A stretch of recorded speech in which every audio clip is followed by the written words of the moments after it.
یہ جو باتیں ہیں ان میں سے ہر ایک وظیفے کے یا ایک صورت کے اتنے زیادہ فضائل و مناقب ہیں کہ اس کے لیے کئی درس ریکوائرڈ ہیں۔ مثلا سورت فاتحہ ہے، اس کے اگر سورت فاتحہ ہی کو بیان کرنے لگیں تو کئی لیکچرز درکار ہیں، لیکن اس کا جو خلاصہ آپ کے سامنے رکھتے ہیں کہ آپ نے اپنی زندگی میں سورت فاتحہ کو روزانہ 41 مرتبہ کم از کم پڑھ کے اپنی زندگی کا حصہ بنانا ہے۔ اس سورت کو سورت شفا بھی کہا گیا، سورت رقیہ یعنی دم والی سورت، منتر والی سورت، جھاڑ پھونک جو زمانہ جاہلیت میں ہوتے تھے، یہ اس سے بہتر منتر اور بہتر رقیہ ہے۔ سب من المثانی، بار بار پڑھے جانے والی آیات کہا گیا۔ یہ ایک ایسی صورت ہے کہ جس کو آسمان سے وہ فرشتے لے کر نازل ہوئے جو زمین کے اوپر بھی پہلے کبھی نہیں اترے تھے۔ یہ ایسی صورت ہے جو بندے اور اللہ رب العزت کے درمیان تقسیم ہے۔ بندہ اللہ کی حمد بیان کرتا ہے، بزرگی بیان کرتا ہے، اللہ تعالیٰ جواب دیتا ہے کہ بندے نے میری بزرگی بیان کی، بندے نے میری حمد بیان کی۔ یہ میرے اور میرے بندے کے درمیان ہے، جو مانگے گا ملے گا، پھر بندہ جو مانگتا ہے اس کو عطا کر دیا جاتا ہے۔ یہ سورت کے حوالے سے ابو سعید خدری کی مشہور روایت آپ لوگوں کو ذہن میں ہونی چاہیے۔ لوگ پوچھتے ہیں کہ شفا کے لیے وظیفہ بیان کریں، شفا کیسے ملے گی؟ ابو سعید خدری بیان کرتے ہیں کہ ایک قبیلے کے پاس ہم گئے، ان کے سردار کو کسی جانور نے، مودی جانور نے، بچھو یا سام نے ڈس لیا ہوا تھا۔ انہوں نے ہماری میزبانی نہ کی، لیکن جب اس نے ڈس لیا تو وہ آپ آئے اور کہنے لگے آپ میں سے کوئی منتر جانتا ہے، کوئی دم جانتا ہے، ہمارے سردار کو کر دے۔ تو ہم نے کہا آپ نے ہماری میزبانی نہیں کی، ہم اجرت لیں گے۔ پھر یہ صحابہ گئے اور انہوں نے وہ جو اس کو سانپ نے یا بچھو نے کاٹا ہوا تھا وہاں پر سورت فاتحہ کا دم کیا، اور ترمذی شریف میں آتا ہے وہ دم صحابہ نے اپنے اجتہاد سے 7 مرتبہ کیا۔ یہاں سے یہ بات ثابت ہوتی ہے ہر وہ دم جس میں شرک نہ ہو، اللہ اور رسول نے صرف دم کی یہ پابندی لگائی ہے کہ اس میں شرک نہ ہو، مبہم نہ ہو، غیر واضح نہ ہو۔ عدد کا تعین کرنا یہ شرک نہیں ہے، عدد کا تعین تجربے اور مشاہدے کی دنیا علاج کا باب ہے، مفتوح ہے۔ اس صحابی نے بھی اجتہاد کرتے ہوئے 7 مرتبہ سورت فاتحہ کو جہاں بچھو یا سانپ نے کاٹا تھا وہاں دم کیا، زہر کا سارا اثر ختم ہو گیا 7 دفعہ پڑھنے سے۔ ان کو انہوں نے معاوضے میں بکریاں لی تو صحابہ نے کہا اب ہمیں بانٹ لینی چاہیے۔ انہوں نے کہا کبھی نہیں ہو سکتا، پہلے رسول اللہ سے پوچھیں گے اس دم کے بدلے میں جو بکریاں ملی ہیں کیا وہ جائز بھی ہیں کہ نہیں۔ تو رسول اللہ صلی اللہ علیہ وسلم کی یہ مشہور حدیث ہے، مختصر آپ کے سامنے رکھی ہے۔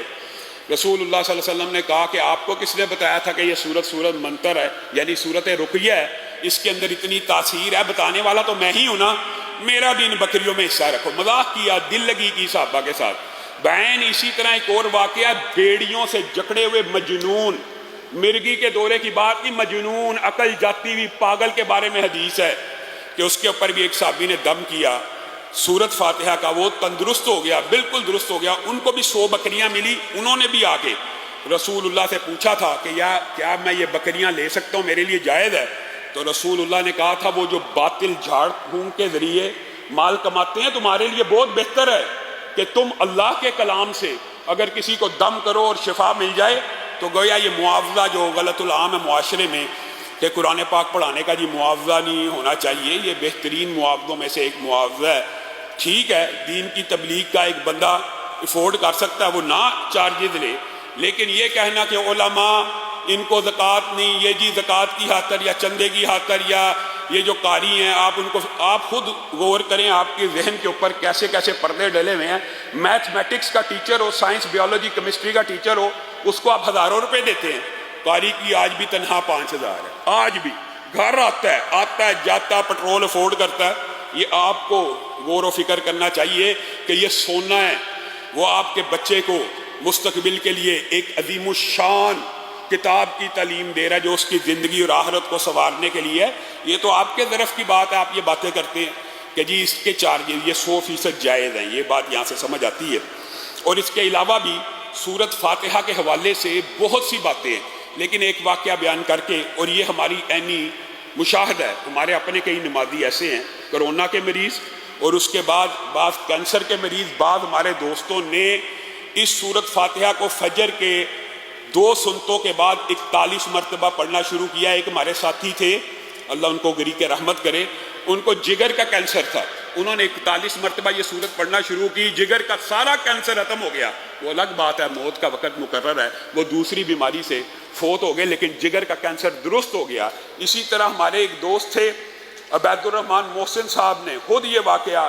بیان کیا اور ہمیں بھی بتایا، اور ان کی لیکچرز میں موجود ہے کہ بلڈ کینسر آخری سٹیج جس کا کوئی علاج نہیں تھا،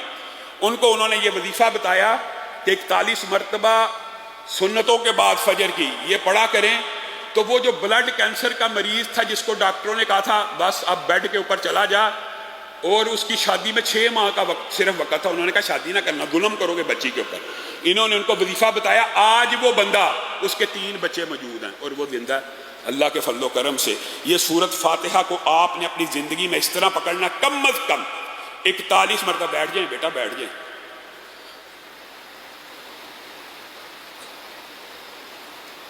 41 مرتبہ جو ہے وہ آپ نے اپنی زندگی کے اندر